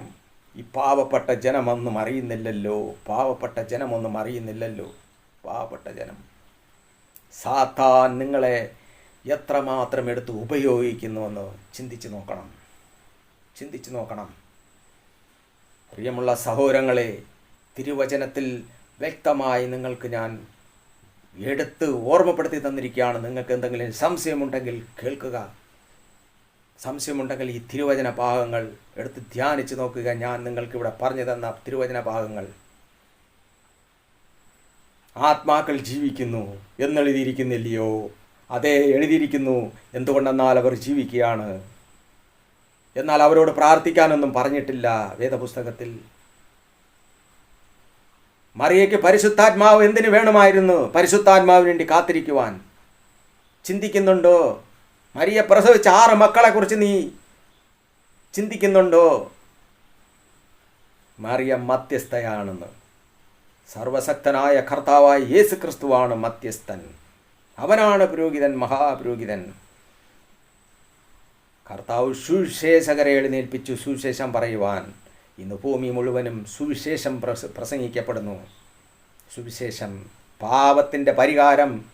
ഇവിടെ യാഗം അർപ്പിക്കാൻ ഇനി ഒരു യാഗവുമില്ല. എല്ലാ യാഗവും കർത്താവ് അർപ്പിച്ച് തീർത്തു കഴിഞ്ഞു. ബലി അർപ്പിക്കാൻ പുരോഹിതന്മാർ പറയും നമുക്ക് ബലി അർപ്പിക്കാമെന്ന്. ഒരു ബലിയും ഇവിടെ ഇനി അർപ്പിച്ച് കർത്താവിൻ്റെ സന്നിധിയിലേക്ക് പോകാൻ പറ്റത്തില്ല. യേശു ക്രിസ്തുവിലുള്ള വിശ്വാസത്തിൽ, യേശു ക്രിസ്തുവിൽ വിശ്വസിച്ചുകൊണ്ട്, സ്നാനമെടുത്തുകൊണ്ട്, അവൻ്റെ തിരുമേശയിൽ പങ്കെടുത്തുകൊണ്ട് ക്രിസ്തുവിനോടുകൂടെ ചേർന്ന് ജീവിക്കാനാണ് പരിശുദ്ധാത്മാവിടെ രേഖപ്പെടുത്തിയിരിക്കുന്നത് ജനങ്ങൾക്ക്. അങ്ങനെ ജീവിക്കണം കർത്താവ് വരുന്നതുവരെ. അപ്പോഴാണ് നാം ഇവിടെ ജീവിച്ചിരിക്കുമ്പോൾ ക്രിസ്തു വരുമെങ്കിൽ നമ്മൾ രൂപാന്തരപ്പെടുമെന്ന് തിരുവചനത്തിൽ രേഖപ്പെടുത്തിയിരിക്കുന്നു. മരിച്ചവരെല്ലാം ഉയർത്തെഴുന്നേൽക്കുമെന്ന് പറഞ്ഞിട്ടുണ്ട്. അല്ലാതെ മരിച്ചു പോയവരൊക്കെ വിളിച്ചുകൊണ്ട് ജീവിച്ചിരിക്കുന്ന നീ പ്രാർത്ഥിക്കണമെന്നല്ല പറഞ്ഞിരിക്കുന്നത്. സ്തോത്രം. പ്രിയമുള്ളവരെ, ഈ തിരുവചനങ്ങൾ നിങ്ങൾക്ക് പ്രയോജനമുണ്ടാവും എന്ന് ഞാൻ ചിന്തിക്കുന്നു. പരിശുദ്ധാത്മാവാണ് ഇത് നിങ്ങൾക്ക് പറഞ്ഞു തന്നിരിക്കുന്നത്. സത്യം തിരിച്ചറിഞ്ഞുകൊണ്ട് സത്യത്തിൻ്റെ വഴിയിലേക്ക് തിരിയുക. നിങ്ങൾ ആത്മാവിനെ ദൈവസന്നിധിയിൽ കൊടുക്കുക. കർത്താവ് അതിനെ നേരായ മാർഗത്തിൽ നടത്തും. അല്ലാതെ എൻ്റെ അമ്മ ചെയ്തു, എൻ്റെ അമ്മ എന്ന് പറഞ്ഞ് നിങ്ങൾ പ്രാർത്ഥിക്കുന്നുവെങ്കിൽ, മന്ത്രവാദം പഠിക്കാൻ പോയ ഞാൻ തന്നെ പറയുന്നു, നിങ്ങൾ പ്രാർത്ഥിക്കുമ്പോൾ വരുന്നത്, അമ്മയുടെ പേരിൽ വരുന്നത് യക്ഷി എന്ന ദുഷ്ടാത്മാവാണ്, ഭൂതമാണ്. ദൈവത്തിൻ്റെ ആത്മാവൊന്നും വരത്തില്ല. ദൈവത്തിൻ്റെ ആത്മാവിനെ ദർശിക്കാനേ പറ്റത്തില്ല നിങ്ങൾ ഇത് വിളിച്ചുകൊണ്ട് നടന്ന. സ്തോത്രം. ഇതെല്ലാം വിട്ടുപേക്ഷിച്ചുകൊണ്ട് ഏകസത്യ ദൈവമായ കർത്താവിനെ മാത്രം വിളിച്ച് പ്രാർത്ഥിച്ച് കർത്താവിൻ്റെ അനുഗ്രഹം പ്രാപിക്കുവാൻ ദൈവം നിങ്ങളെ അനുഗ്രഹിക്കട്ടെ എന്ന് ഞാൻ പ്രാർത്ഥിക്കുന്നു. പ്രിയമുള്ള സഹോദരങ്ങളെ, ഇത് പറഞ്ഞു കൊണ്ട് ഇരിക്കുവാൻ കുറേ ഉണ്ട്. എന്നാൽ ചുരുക്കത്തിൽ ഞാൻ ഇത് നിങ്ങൾക്ക് പറഞ്ഞു തന്നു. നിങ്ങളെല്ലാവരും ഇത് കേട്ട് വിശ്വസിച്ചുകൊണ്ട് നിങ്ങളെ ക്രിസ്തീയ ജീവിതത്തെ പൂർത്തീകരിക്കുവാൻ ഇത് നിങ്ങൾക്ക് പ്രയോജനമുള്ളതാകട്ടെ. വത്തിക്കാനിൽ പോപ്പ് പറഞ്ഞതുപോലെ യേശു ക്രിസ്തു ഏക രക്ഷകനെന്ന് പറഞ്ഞ് നിങ്ങൾക്ക് പറഞ്ഞു തരുന്നു. അത് നിങ്ങൾ വിശ്വസിക്കുക. ഇടയിൽ ആരെയും വിളിക്കരുത്. നിങ്ങൾ വിളിച്ചാൽ സാത്താൻ്റെ അടിമയാണ്. ദൈവമായിട്ട് നിങ്ങൾക്കൊരു ബന്ധവുമില്ല. സ്തോത്രം. ജപമാല എന്ന് പറയുന്നത് നിങ്ങൾ പിടിക്കുന്നതെല്ലാം ഇത് ആഭിചാരമാണ്. വീണ്ടും വീണ്ടും പറയാണ് ഇത് ആഭിചാരമാണ്. ഇതിൽ കൂടെ പ്രവർത്തിക്കുന്നത് ദുഷ്ടാത്മാവാണ്, ഭൂതങ്ങളാണ്. ഒരു വിശുദ്ധന്മാരുടെ ആത്മാവും ഒരു മറിയയുടെ ആത്മാവും ഇതിൽ വരത്തില്ല. ഞാൻ വീണ്ടും പറയുകയാണ്, വരത്തില്ല. വെളിച്ചപ്പാടാത്മാവാണ്. സ്തോത്രം. അത് നിങ്ങൾ തിരിച്ചറിയുമെങ്കിൽ ദൈവം നിങ്ങളിൽ പ്രവർത്തിക്കുന്നുവെന്ന് ഞാൻ മനസ്സിലാക്കുന്നു. സ്തോത്രം. ദൈവത്തിൻ്റെ ആത്മാവ് നിങ്ങളിൽ പ്രവർത്തിക്കുന്നുവെന്ന് ഞാൻ മനസ്സിലാക്കുന്നു, തിരിച്ചറിയുമെങ്കിൽ. സ്തോത്രം. അതുകൊണ്ട് ഈ അന്യാരാധനയും വിട്ട്, വിഗ്രഹാരാധന വിട്ട് കർത്താവിനെ ആരാധിക്കുവാൻ ദൈവം നിങ്ങളെ സഹായിക്കട്ടെ എന്ന് പ്രാർത്ഥിക്കാം. സ്തോത്രം. പരിശുദ്ധ പിതാവേ, സർവശക്തനായ ദൈവമേ, ഈ നല്ല സമയത്തിനായി സ്തോത്രം. കർത്താവ് തന്ന വചനങ്ങൾക്കായി സ്തോത്രം. ഈ വചനം കേട്ട എല്ലാ മക്കളും പിതാവേ, അവർ വിശുദ്ധിയോടും ഭക്തിയോടും ജീവിക്കുവാൻ ഈ സത്യവചനം അവർക്ക് പ്രയോജനമുള്ളതാകട്ടെ. അവർ ഈ അന്യാരാധന, വിഗ്രഹാരാധന, ആഭിചാരങ്ങളെല്ലാം ഉപേക്ഷിച്ചുകൊണ്ട്, മരിച്ചവരോട് പ്രാർത്ഥിക്കുന്നത് ഉപേക്ഷിച്ചുകൊണ്ട് ജീവിക്കുന്ന കർത്താവിനോട് പ്രാർത്ഥിച്ച് വിശുദ്ധിയോടെ ജീവിക്കുവാൻ കൃപ നൽകണമേ, സഹായിക്കണമേ എന്ന് പ്രാർത്ഥിക്കുന്നു. എല്ലാവരെയും അനുഗ്രഹിക്കണമേ. മഹത്വവും മാനവും പുകഴ്ചയും സ്തോത്രമെല്ലാം അങ്ങേക്കുള്ളതാണ്. യേശു ക്രിസ്തുവിൻ്റെ നാമത്തിൽ പ്രാർത്ഥിക്കുന്നു. കേൾക്കണമേ എൻ്റെ സ്വർഗ്ഗപിതാവേ. ആമേൻ. സ്തോത്രം. എല്ലാവരെയും ദൈവം അനുഗ്രഹിക്കട്ടെ. പ്രിയമുള്ള സഹോദരങ്ങളെ, തിരുവചനമാണ് ഞാൻ നിങ്ങൾക്ക് പറഞ്ഞു തന്നത്, അല്ലാതെ എൻ്റെ വചനമൊന്നുമല്ല. വേദപുസ്തകത്തിലുള്ള വചനമാണ്, പരിശുദ്ധാത്മാവാണ് നിങ്ങൾക്ക് പറഞ്ഞു തന്നത്. ദൈവം നിങ്ങളെ അനുഗ്രഹിക്കട്ടെ. സ്തോത്രം.